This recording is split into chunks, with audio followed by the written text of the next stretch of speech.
Modi ji has he's come, Yogi ji has come, and they've campaigned here. But I don't think this time people are in a mood to vote for big one face, because they've done that for the past two elections. And what has happened is it has created space for absentee candidates.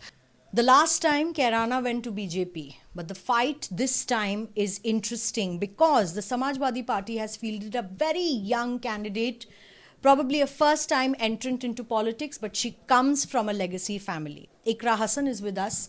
Iqra, what are your expectations? Today is the D day. What is your appeal to the voters? I just hope that they've seen my hard work, which I've done very honestly, and I hope they remember how the past 10 years of this government has been and how nobody has benefited from it. Not the farmers, not the small entrepreneurs, not the not even women, I think, so, and the youth. So I think people will understand, and I think they will keep all of that in mind when they go to vote today. So we are hoping for a change, and I think people will vote for change.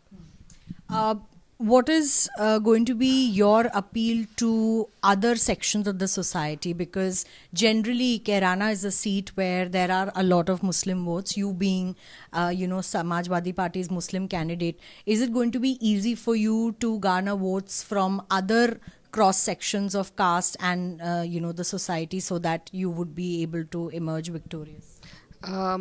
It's been easier. It's been quite easier for me, honestly. And I think the communal, the way that elections have been communal earlier, we're not seeing that this time. And that's a very good indication for the whole country, especially for our seat. And I've campaigned amongst all sections and all castes, and I'm getting immense support from everywhere. And that is because people are not happy with the current government, and there are issues that have not been resolved.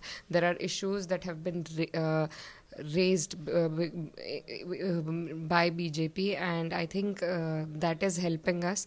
And we are talking about local issues and issues that affect everyone regardless of their religion or caste. So I think that is one way to bring everybody together. For example, this is a sugarcane belt, and farmers here are from all castes and all religions. So that is one issue.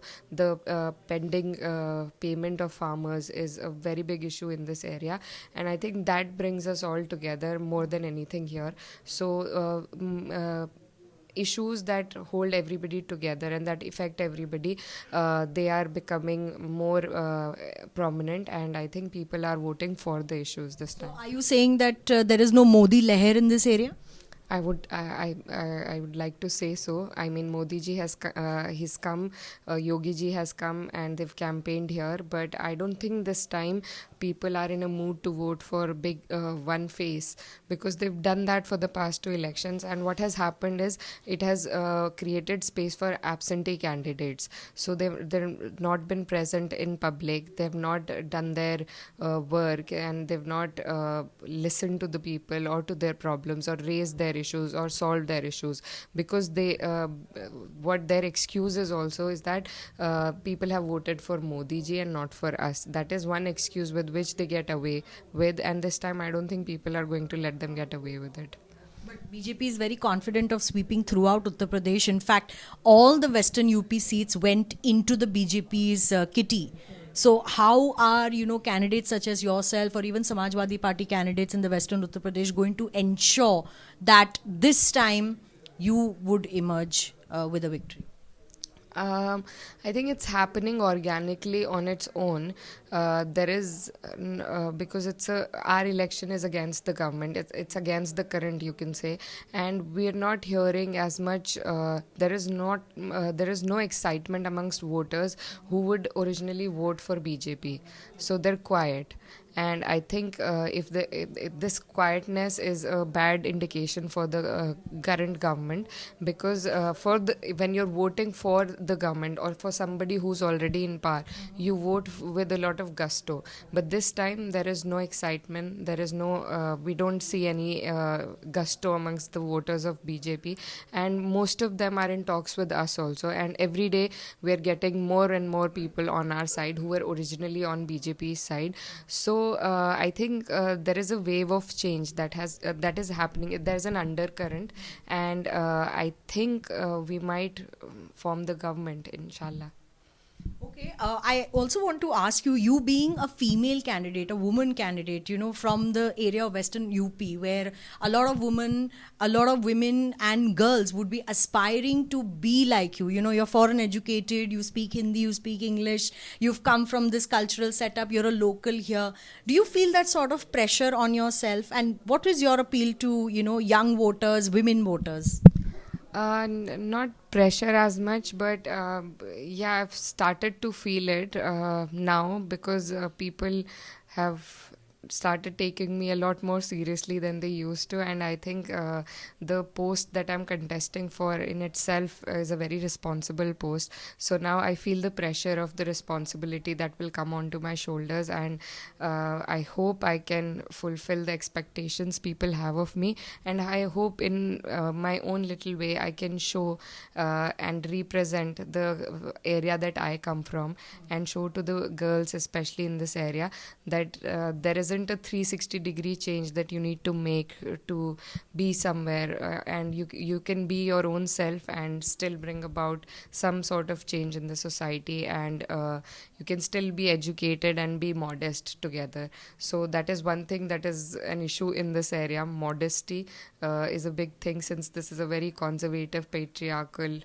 area. So there is a certain way people expect girls to be, and there is a perception in their mind that when you educate them a lot, they become too modern, and that too modern is not liked here. So I hope with my demeanor or with my presence, I can show to the parents that they can educate their daughters without the fear of them being too modern, and there is a balance that we can all create, and send our girls to schools, colleges, and educate them better. Yeah, I think girls should be too modern, and they should be able to break the glass ceiling everywhere, because generally women don't get those kind of opportunities and they have to be created, right? What is your appeal to Jat voters? Because this time you are not in alliance with RLD. The last time I saw you campaigning for Nahid, Samajwadi Party and RLD were in an alliance. Do you think that the Jats will vote for you? I think so, because predominantly Jats are farmers also, and I come from a farmer background. My family has a farmer background, so and a lot of people here, regardless of their caste and religion, are farmers.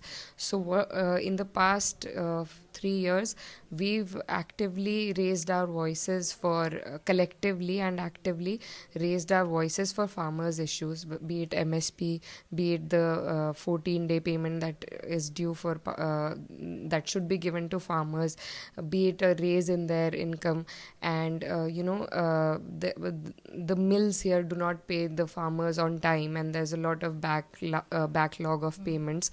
So we've sat on dharnas together, and we've attended events together. So that collective, when you sit for something collectively, so you developed a sort of camaraderie, and I think I have that with the people.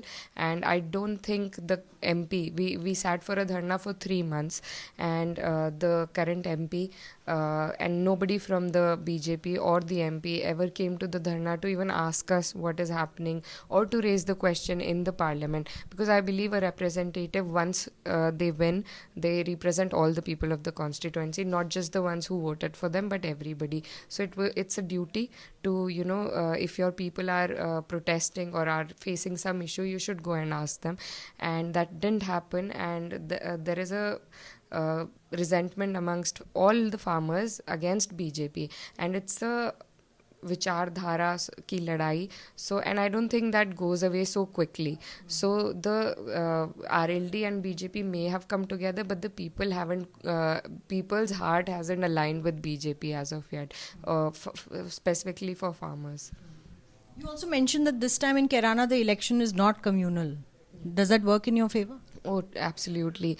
It's not. It works for everybody. I think it should work for everybody if we want better representatives. So and I'm grateful it isn't communal, and I'm grateful for the support I'm getting across caste and across communities. So I hope I can fulfill all the expectations that people have of me, and I hope we can together form a better government also. What's your appeal for the voting day? What do you want the voters to do? How should the election process go on? I just hope it's a fair election, and because we are competing against the current, against the government, and we hope that there is no foul play, first of all, from the government side, from the government and administration side. And I hope everybody comes out and vote, and we need to increase the percentages of our voters, because everybody should have a say in the kind of government that we are forming. So for that, I appeal to all the voters to come out and vote, and I would especially like to appeal to the women voters, since I'm a woman, that we need to enable each other. They enable me, and then if I get the chance, I will make sure to give it my 100% to enable women in the current political structure. So I hope they see this, and they hope their sister, and we can both break the glass ceilings together. Well, thank you so much for speaking to us. That is Iqra, appealing not just to the women voters but also voters across Kairana, and hoping for a free and fair election, is also saying that it's in the benefit of the people that the election is not communal this time in Kairana. But the final counting that will happen on 4th June is going to decide who wins the election in the hot seat of Kairana. With Nasir Khan, Milan Sharma for India Today.